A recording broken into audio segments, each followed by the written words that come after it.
Usually start with the feet. For one, it gets the client used to my touch and the pressure that I'll use on their body. And structurally, it lets me know how they're doing up into their low back. And thirdly, getting arch flexible helps up to the low back, and it systemically relaxes the body.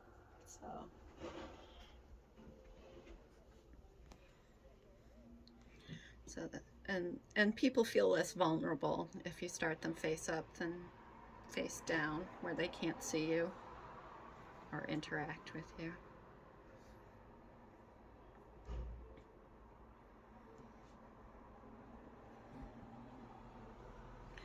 So if a person's in generally pretty good shape, I can get their whole body done in an hour. If they've got a lot of issues going on, sometimes I have to do half the body in 1 hour and the other half in another session, or if they give me enough time, if they haven't had a massage in a long time, I need that hour and a half to address most everything.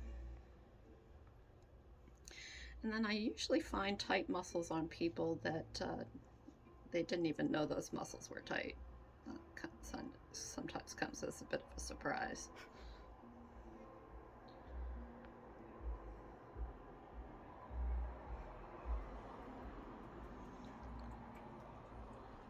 So we'll try and get Roger relaxed here because he's on camera, so he's feeling a little yeah. But I had construction noise going on outside the other day, and the guy complimented me because my I fixed his sciatic nerve pain he was having down his leg, and he was able to fall asleep for the last bit of the massage, even despite the noise. So, that's awesome. Yeah.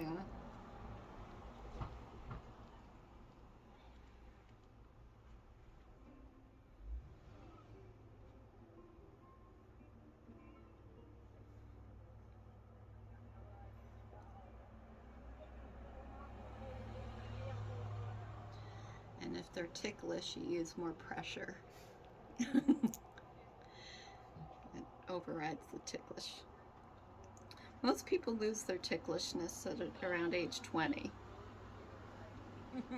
And other people, yes, have it for lifelong.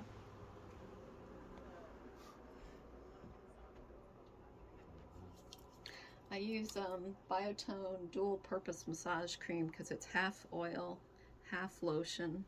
So the oil gives me enough glide and the lotion soaks in. So you don't need a shower after a massage with me, which is kind of nice.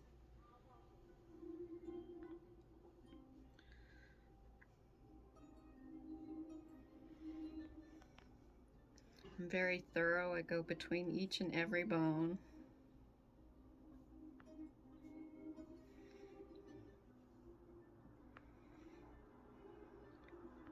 And we are fighting a little ticklishness here.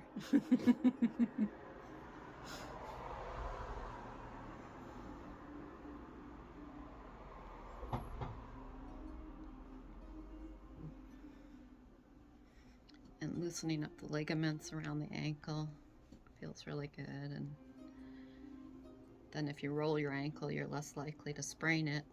Massage can be very preventative care too. It doesn't have to always be fixing something.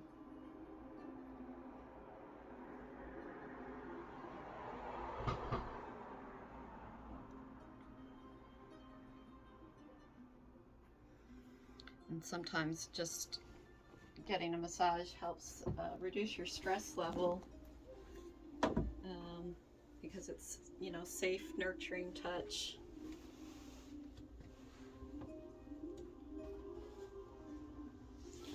And you're always professionally draped.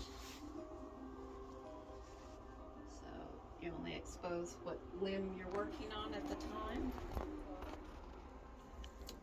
For those of you completely new to massage, both men and women can come in with hairy legs, it's fine.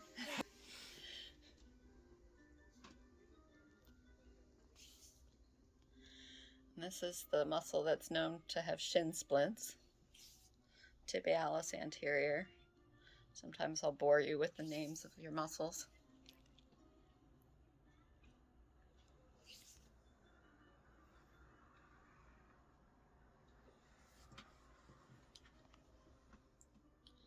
And I've always worked the quads because, well, one, his arches and his feet were kind of tight, so I know he's got some low back strain. And the quads affect the low back. So you loosen them up and these hip flexors, and then that starts loosening the low back.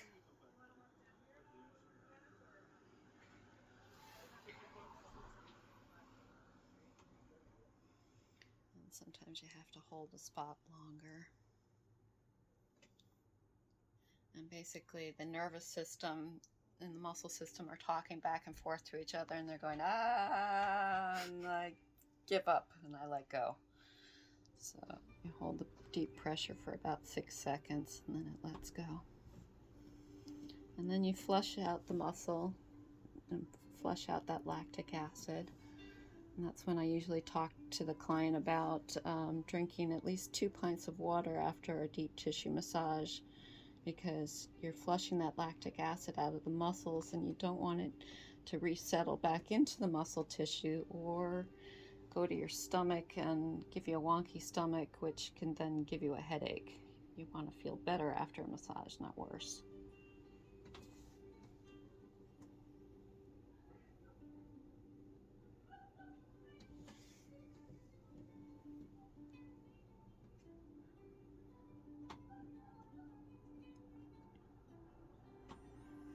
There we go.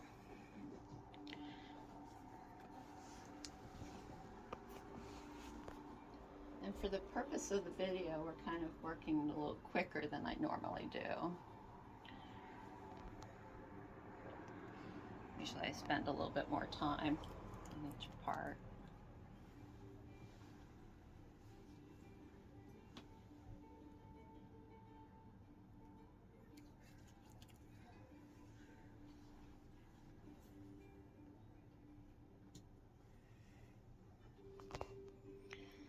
And these forearm muscles are often tighter than people expect, because both like this muscle group down here and this muscle group here give you no warning when they're getting tight. They just start giving you tendinitis, shin splints, or tennis elbow. And it's a lot easier to prevent tennis elbow than it is to fix it. If you get tennis elbow, it usually takes 6 months to a year for that to completely heal up. So it's behooves you to, get a massage and get that worked on and prevent that. Manual labor, life, and especially keyboard mouse use really aggravates these muscles.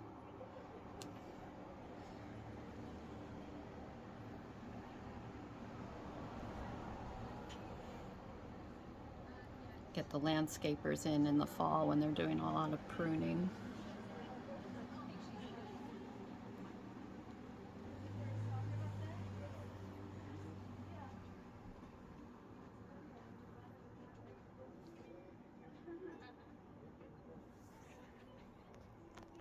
And the hands are like the feet. They also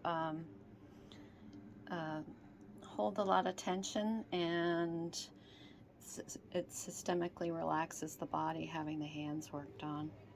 You don't think of that.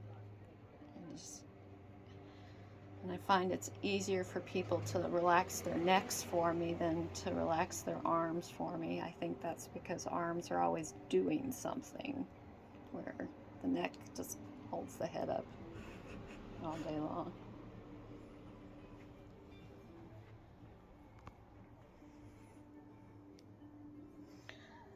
This helps people with arthritis. It doesn't cure arthritis, but it slows the arthritic process down.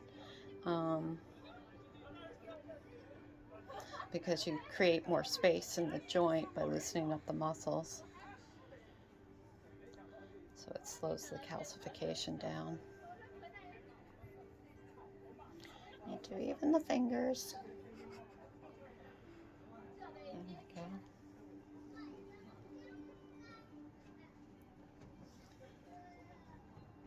I would do the other half of the body before doing the neck, but for today's demo purpose.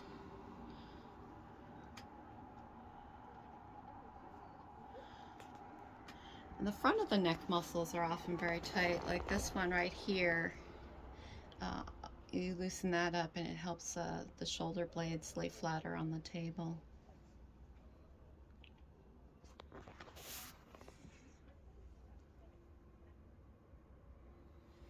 And that's pretty tight over here on the right.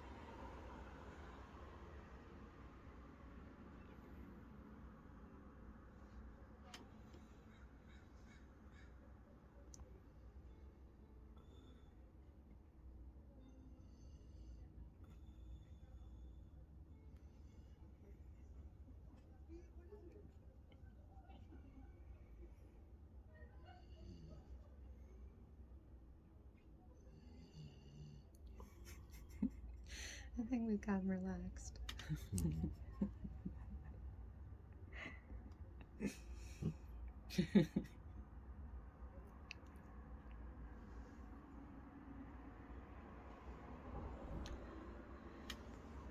Spend a little extra time over here because I know that Roger's had a recent back injury. He's got some tendonitis along the spine. So loosen up these upper traps.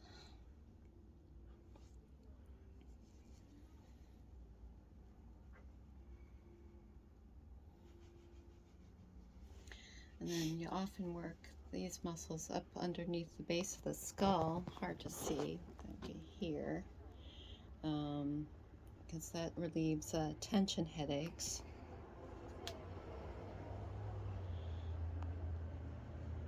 There's tension headaches, there's indigestion headaches, and then there's migraines. I can sometimes help a migraine go away. I can't prevent them. Those are usually caused by hormone imbalances.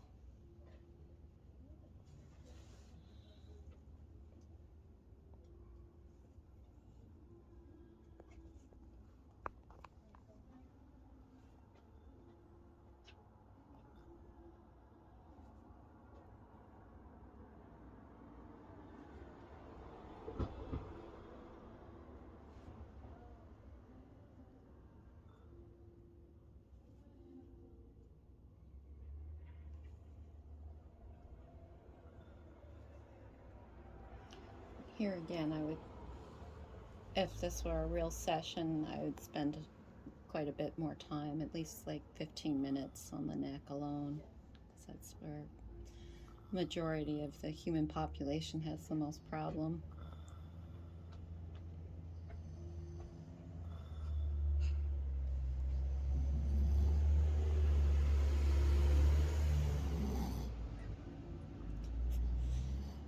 We're trying not to giggle now that Roger's starting to snore.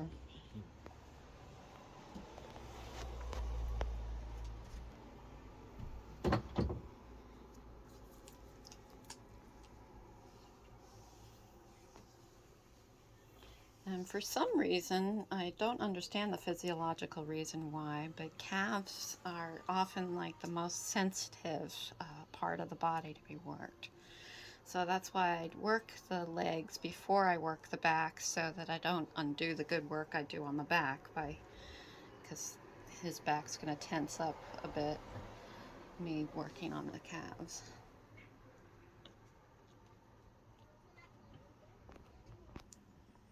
Yeah, there's a little wincing there.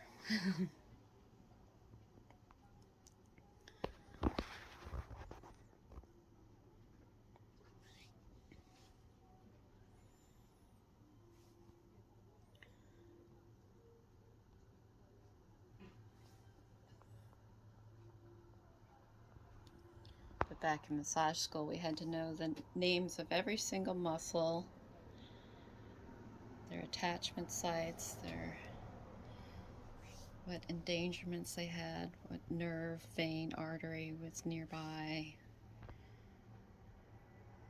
And then again in nursing school, I had to do the same thing. Almost became a nurse. Missed one dosage calculations question too many. You were allowed to 2 questions wrong, and I got 3. So I wasn't in line for switching careers. But that's okay. I love this work.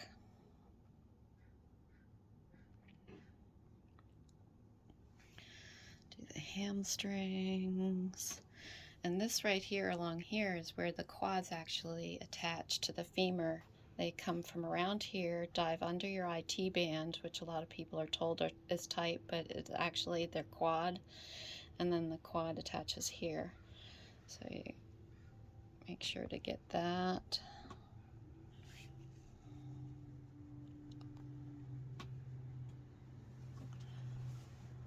And then the glutes.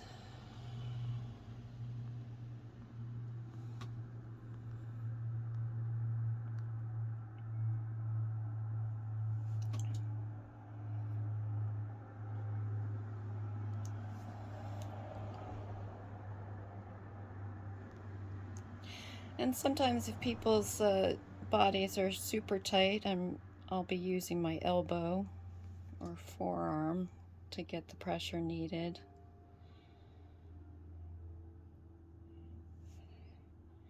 To get things to let go.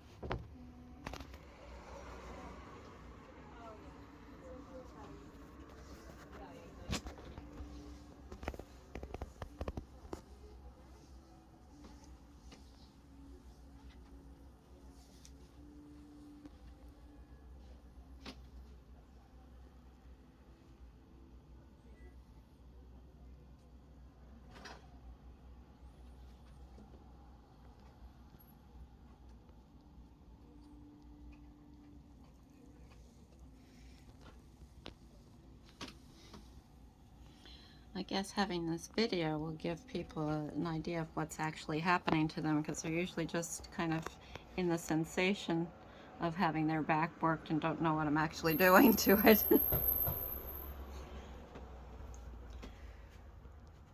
Because this elbow is the perfect shape for this groove here and the little paraspinals along the spine.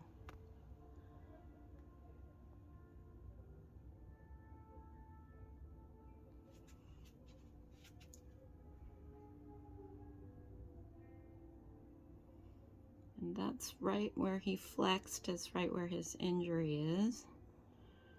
So we'll try and get that worked out a little bit for him, since he's kind enough to be a demo body today. So I get a little bit of massage out of it.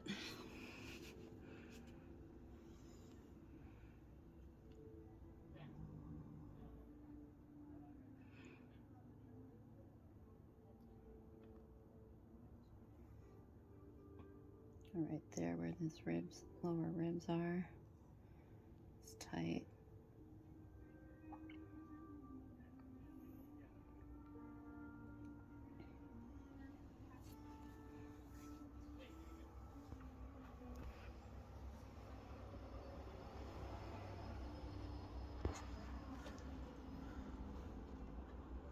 My ex-husband used to refer to me as freakishly strong, so comes in handy.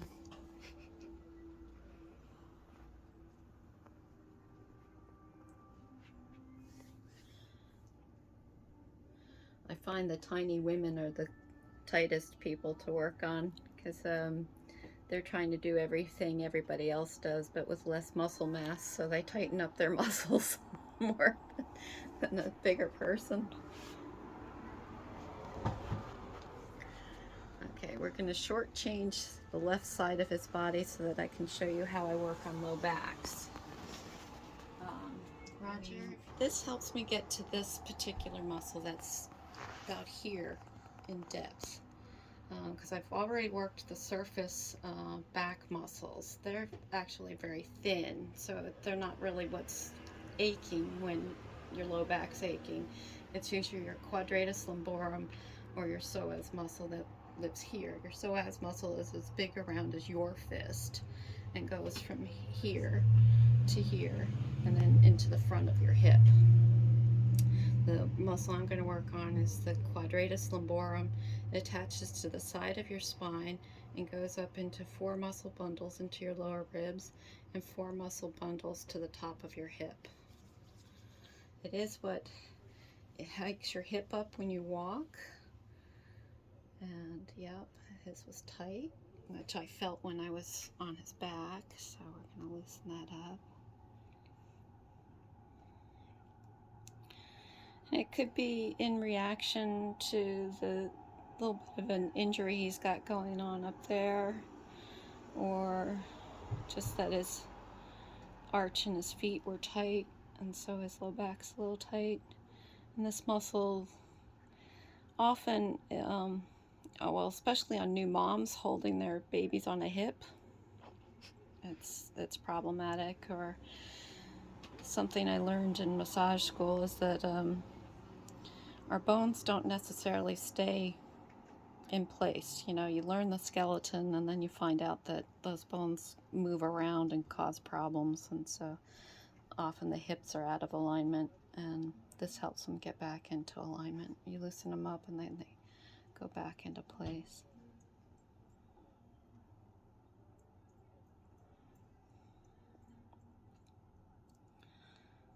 And this lower portion here. And here again, Roger's in pretty good shape, so I can just use my hands. On some people, they're going to be so locked up that I'm going to have to use my elbow. But I go in slow and with the person's breath so that they can withstand the sensation and relax into it.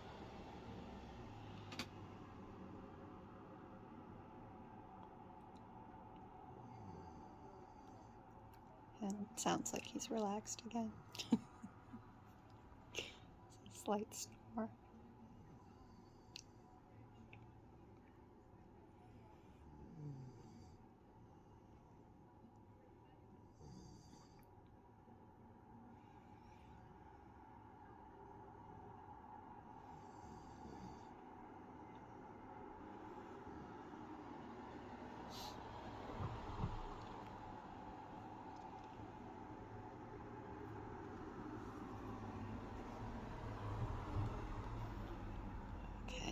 This one's never loosey-goosey, but it now has some flex to it, so he'll be able to walk more evenly and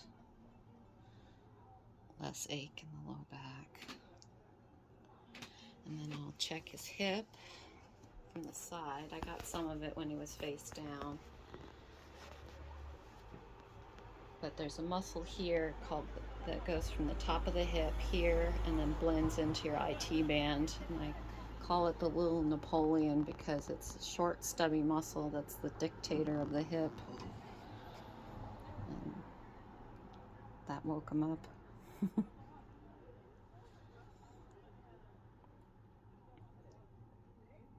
So you may not get to sleep through my massages, but you don't want to miss it anyway, so that's okay. And then you can go home and drink some water and take a nap and relax after.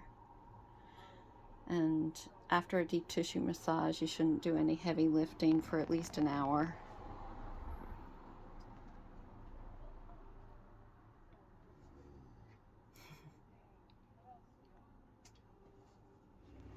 Note where, before we do this, plop that for a second.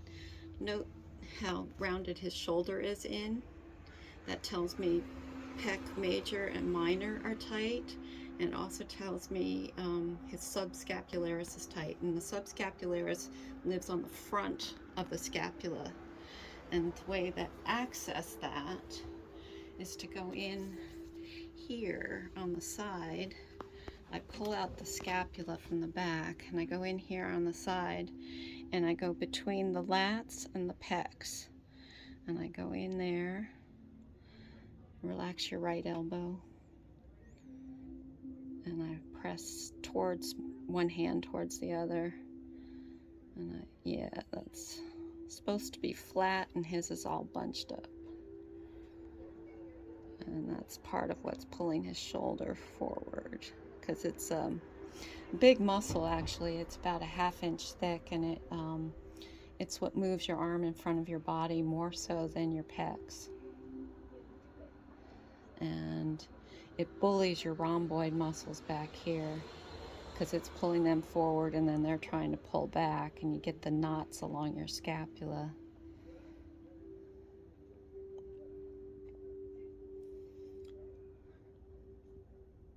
The psoas muscle in your core is considered your core postural muscle. I consider the subscapularis the psoas muscle of your shoulder. It's what really holds it together in place. Yeah, that's really tight.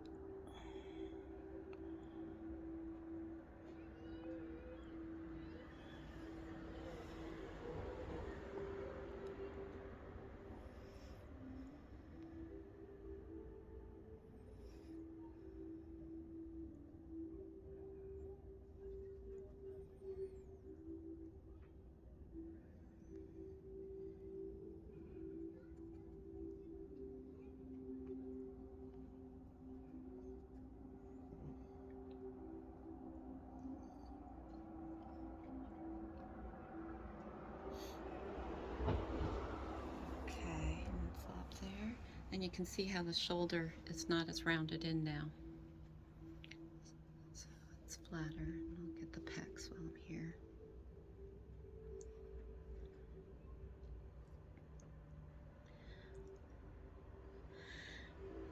Massage is kind of all about structure and getting you better alignment.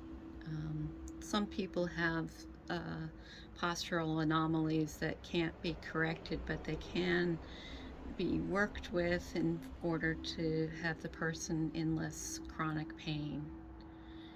And so massage increases your range of motion.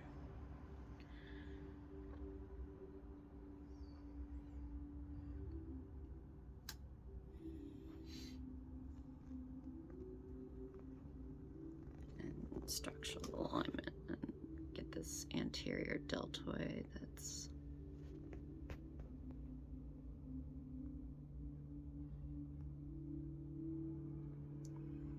there we go. And see, it's better aligned now. It's more along the lines of the other shoulder. So he's a pretty happy camper. We'll leave him to it.